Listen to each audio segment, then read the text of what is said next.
Sheikh, I am in Indian, so I'm that fluent in Arabic. So when I pray, can I pray with not correctly pronouncing the ayn and the letters? Because if I do so, it takes me a very long time, and I also want to practice reciting it fast, because then I can recite it fast when I pray behind the imam. So when I'm praying at home, can I do it fast and not correctly and to the point, pronouncing the ayn and the sad and the za correctly? No, you have to recite it correctly to the best of your ability without repeating it. Now, repeating it is an issue. If you say, إِيَّاكَ نَعْبُدُ إِيَّاكَ نَعْبُدُ, and you repeat on, no, this is not acceptable. But to recite it quickly, knowingly that you are missing it, like saying, إِيَّاكَ نَعْبُدُ, like saying, نَعْبُدُ. No, this is not accepted, because you can say na'budu. Maybe you cannot say it properly, na'budu. You can say na'budu. That's fine, inshallah. Assalamu alaikum, Sheikh. Inshallah.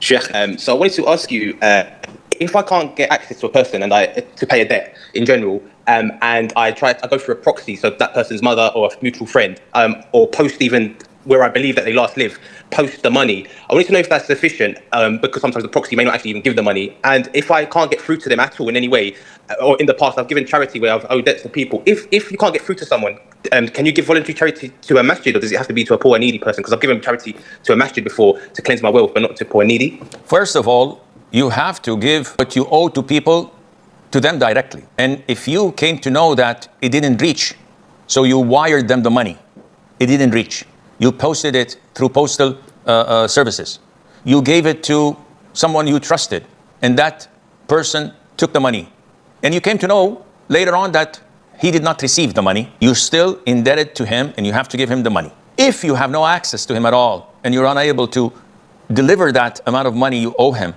in this case, you must get rid of the money to cleanse it through means of charity, giving it to the poor, giving it to the masjid, and as I've stated before, even giving it to Zad TV, for example, to sponsor a program. If someone is dealing in riba and he has a lot of money in haram, and then he repented and he wants to cleanse his money, one of the means that he can cleanse his money is to sponsor this program, ask Zad, by contacting the admins and telling them that he has this amount of money, he would like to sponsor this program, and he can pay that to them. He would, inshallah, have done his due diligence. Saad from Pakistan. Assalamu alaikum. Assalamu barakatuh.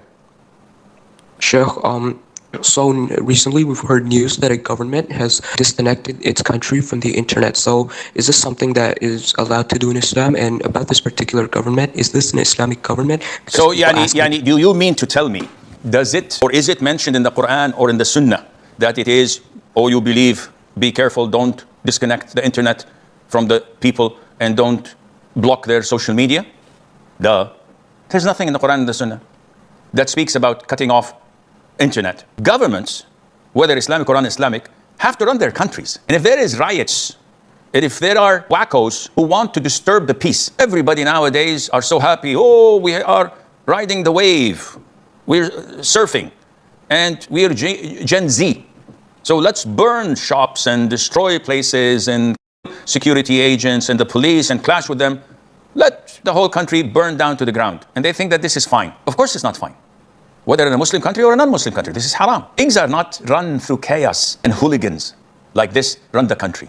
So if the government sees fit that, okay, these are all generated by enemies of the state, enemies of stability and security, enemies of the people, because when such riots and chaos take place, then this would jeopardize the educational system, the health system, the whole system of the country, the economy and the likes, regardless whether this Muslim country is a just and fair country or not. Again, Muslim rulers are not always fair and God-fearing, unfortunately.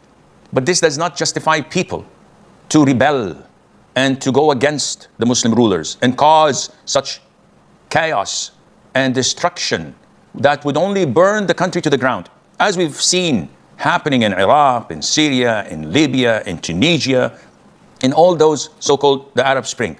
So if the government sees that it's best to shut down the internet and the social media to curb and stop this violence and this chaos, so be it. That's a very legitimate reason to do so. Muhammad from Malaysia. Assalamu alaikum, Sheikh. Alaykum assalam wa rahmatullah. My question is regarding bid'ah. For example, if someone like every day after Maghrib he would like read Quran like 2 pages, is that considered or is that allowed? Is he thinking and believing that reading these 2 pages after Maghrib every day is something blessed? He cannot do it after Asr or after Isha? Yes or no? Muhammad. Like, I guess he just does it as a routine, I guess? Yeah, so he's doing it because it's convenient. Whether it is after Fajr, before Dhuhr, he's not doing it because he says, oh, this is the blessed time of the day. If I miss it, I'm going to lose reward. No, he's doing it because this is his routine, this is his habit. Some people I know, out of health reasons, I used to do that a lot of the times.